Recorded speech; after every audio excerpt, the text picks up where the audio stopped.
Todo mundo fala que médico você precisa procurar, todo mundo fala que você precisa mudar seu estilo de vida, fazer terapia, mas ninguém fala isso aqui que eu vou falar para você hoje.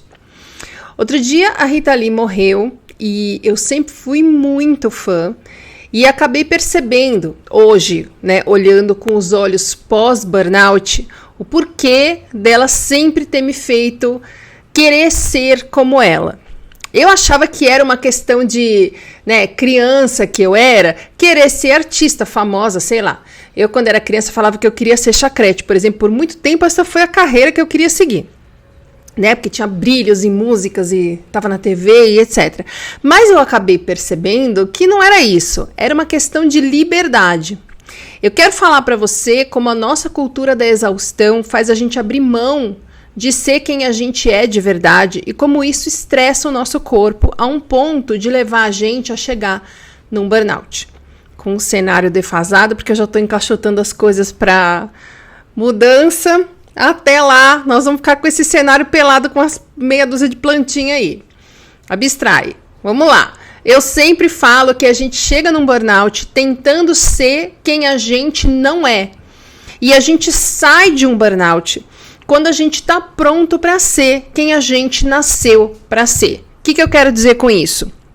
Eu quero dizer que a nossa autoestima é que faz a gente lidar com a vida de uma forma estressante ou não. E não, isso não é sua culpa, tá? Vamos lá. O burnout aparece quando há, necessariamente, a soma de 3 fatores. Uma sobrecarga muito alta, um ambiente muito merda e uma inabilidade emocional da pessoa de viver dessa forma, né? Sob uma sobrecarga muito alta num ambiente muito hostil. Esse terceiro item é que entra aqui hoje mais bem explicado, porque quando eu falo em inabilidade emocional de lidar com isso, eu tô falando de autoestima.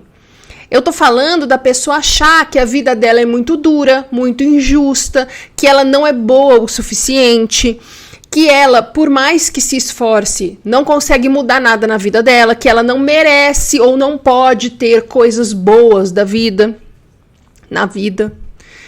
E por isso ela não tem saída. Essa pessoa, quando tá num emprego que tá adoecendo ela faz o quê? Ela se agarra nesse emprego porque ela não vê outra saída. Não é culpa dela. A vida inteira ela ouviu todo mundo na casa dela e em volta dela falando que pobre nasceu para morrer de trabalhar, que a gente não tem vez, que só quem é rico e famoso consegue ser feliz, etc, etc, etc. Essa imagem que a gente acaba construindo da gente, essas crenças centrais que a gente acaba levando para a vida sem se dar conta, faz com que a gente comece a achar que não tem saída, que não tem o que a gente possa fazer. A não ser continuar repetindo tudo o que a gente vem fazendo desde sempre e que está nos fazendo mal. Daí, se você acha que se você sair do seu emprego, você não vai ter como pagar suas contas, você não vai sair do seu emprego. Ou vai sair e vai dar ruim, porque você não mudou a sua forma de lidar com o trabalho, você só saiu do seu emprego. Daí você vai se desesperar e você vai arrumar um outro emprego exatamente igual ao anterior. O que a Rita Lee tem a ver com isso?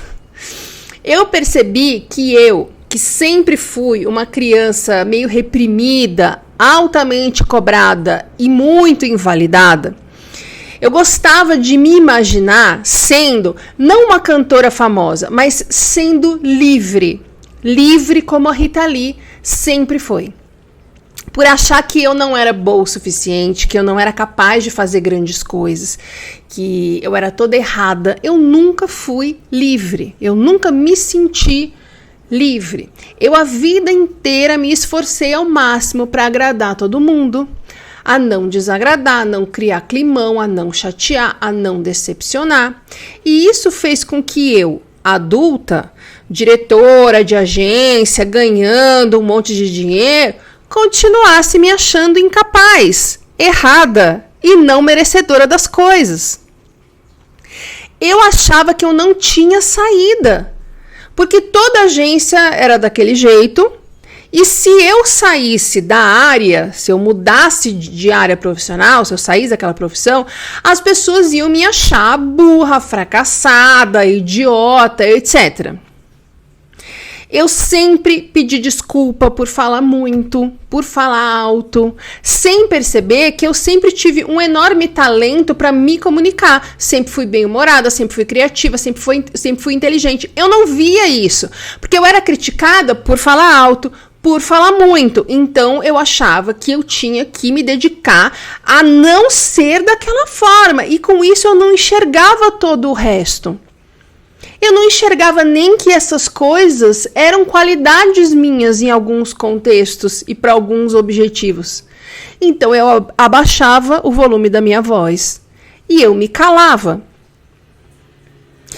Eu como é que chama? Me reprimia. Eu sempre me diminuí por ser gorda, por ter um cabelo que mais parece um ninho de pomba costurada na cabeça. Por quê? Porque nada disso é padrão. E eu era criticada porque eu não era magra, e ainda sou criticada por não ser magra, e porque o meu cabelo não é bom, entre aspas. Eu sempre procurei não ser muito autêntica, nem muito original, porque as pessoas viravam a cara, faziam careta, me criticavam pelas costas, quando eu não simplesmente repetia tudo o que todo mundo fazia ou o que esperavam que eu fizesse. Ou seja, fala baixo, para de falar, fica quieta aí. E era insuportável para mim que não gostassem de mim, que não acreditassem em mim, que não concordassem comigo. Então eu seguia as regras para ver se eu poderia ser mais amada e menos criticada. Então, quando eu via a Rita Lee, eu queria ser como ela na vida. Porque a Rita Lee, ela falava o que ela queria, ela pintava o cabelo, ela se vestia de noiva, ela, enfim, mostrava a bunda, falava palavrão. E ela era muito criticada. Sim, sempre foi. A Rita Lee sempre foi muito criticada. Ela era vista como uma ameaça a tudo que se entendia como sendo de bem. De novo, entre aspas. Ela era uma ameaça à família tradicional, mesmo ela tendo sido casada por quase 50 anos, com 3 filhos na mais tradicional das famílias. Ela era vista como uma ameaça às jovens moças casadoiras, mesmo ela tendo ensinado a cada uma de nós que cresceu com ela, as moças da minha geração, que nós tínhamos valor e direito ao que a vida oferece de bom, que é o contrário do que a gente ouvia dentro de casa e à nossa volta. Ela mostrava para mim que era muito mais legal e saudável ser quem eu nasci para ser. Falando alto, falando muito, cantando, falando besteira, dando risada. Mas eu insisti em ser quem eu achava que queriam que eu fosse. Quieta, calada e magra e de cabelo liso de preferência. E ser quem a gente não é altamente estressante, porque a gente fica o tempo inteiro tenso, atento, querendo controlar as coisas, querendo controlar a opinião das pessoas a nosso respeito, e a gente fica frustrado porque as reações não são como a gente achou que seria, né? A gente fica se prendendo ao que todo mundo faz, ao que todo mundo fala, porque o que ninguém fez ainda é para quem tem talento, para quem tem recursos, para quem tem coragem, para quem tem sorte. A gente, nossa, é o pior que existe. Meu Deus, a gente não é bom o suficiente, a gente não se esforça o suficiente, a gente nunca vai conseguir chegar lá. No fundo, a gente está percebendo que a gente não está dando conta. Então não vamos tentar, que é para não passar vergonha.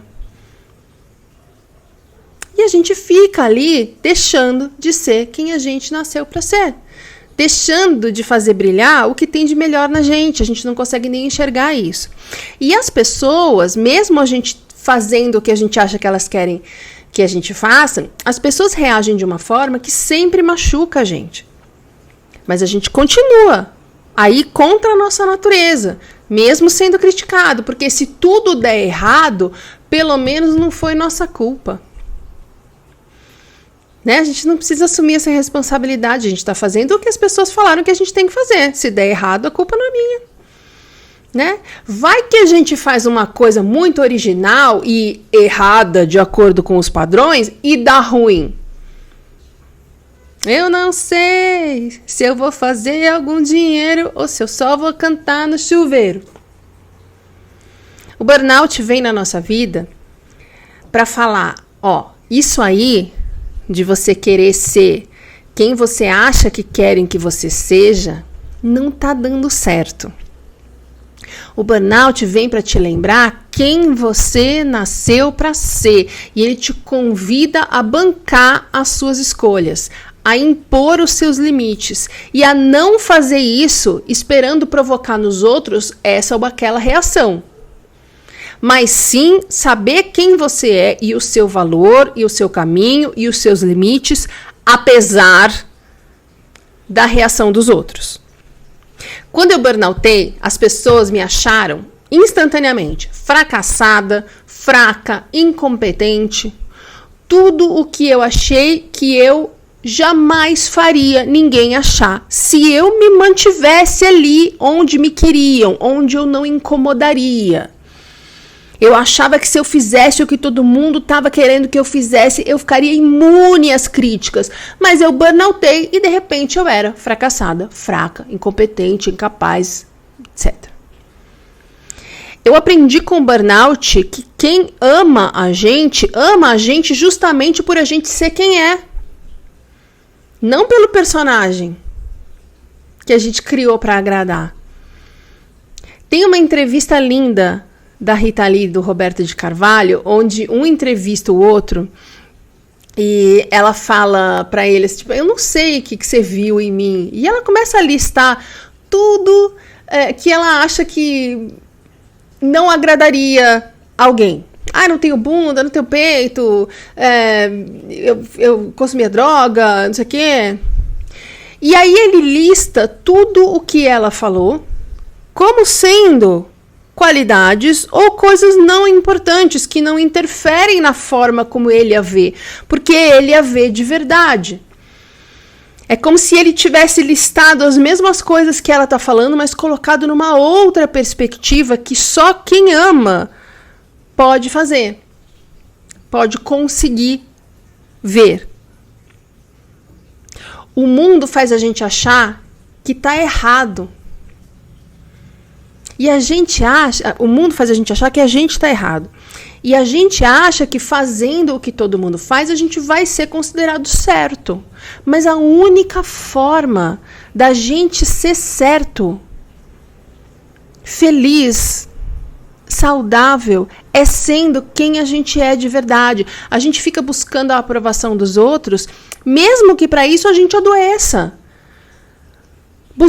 Ter a aprovação dos outros chega um momento na nossa vida que passa a ser mais importante do que a gente ser saudável e feliz. Olha que loucura! E a gente faz sem perceber. A única forma da gente ser amado de verdade é sendo quem a gente é de verdade. Porque quem ama o personagem que você criou para agradar, não te ama. Ama um personagem, não ama você do jeito que você é. A única forma da gente se sentir amado de verdade é sendo quem a gente é. Mas a gente faz o contrário. A gente fala, não, sendo quem eu sou, eu nunca vou ser amado. Então eu vou criar um personagem para agradar as pessoas e assim elas vão me amar. E o burnout joga isso na nossa cara. Porque na hora que a gente burnouta, todo mundo que aparentemente estava achando que a gente era super legal, vai pro time do ela é fracassada, deixa eu ir embora daqui. Né?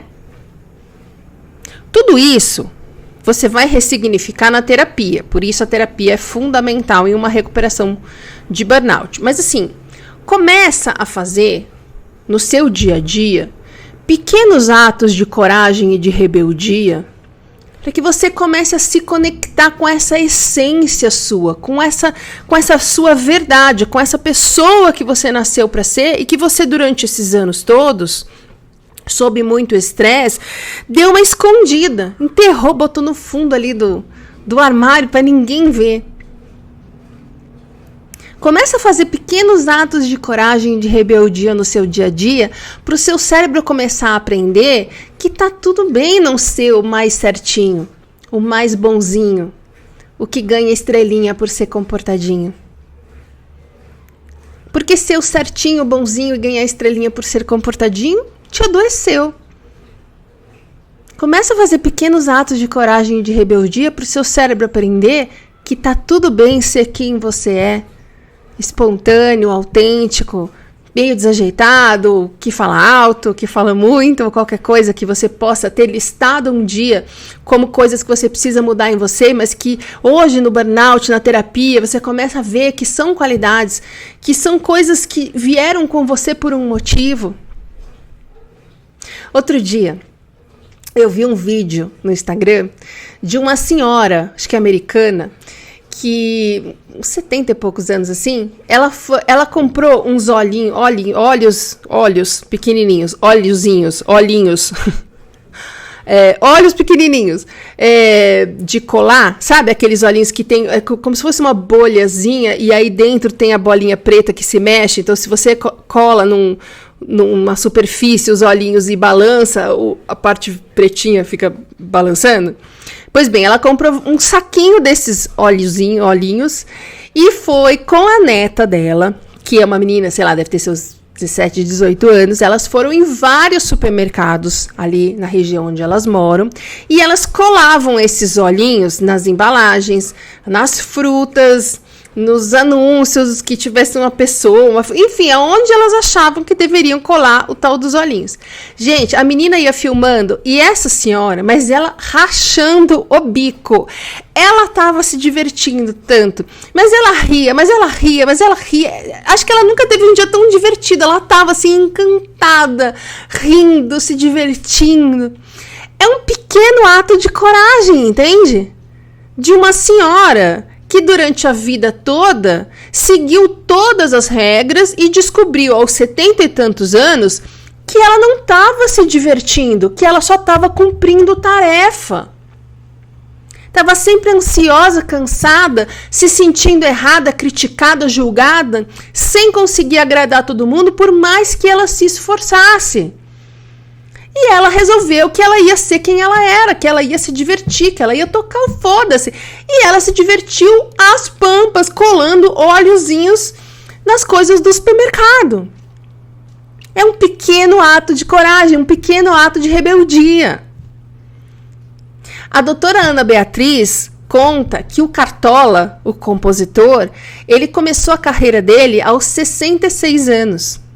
Aos 66 anos. Ele sempre teve trabalho, sempre teve emprego, sempre trabalhou, mas trabalhos comuns até ali. Ele foi porteiro, eu não lembro exatamente quais foram os empregos que ele teve, mas tipo porteiro, marceneiro, coisas assim de empregos braçais que ele teve durante a vida dele toda. E aos 66 anos, ele resolveu que ele ia ser compositor, que ele ia começar a fazer músicas, porque era isso que deixava ele feliz, era um sonho que ele tinha, que ele, ao longo dessa vida, com todos esses empregos, diante das necessidades, das críticas, do que exigem da gente socialmente, ele foi enterrando, colocando no fundo da gaveta, esquecendo.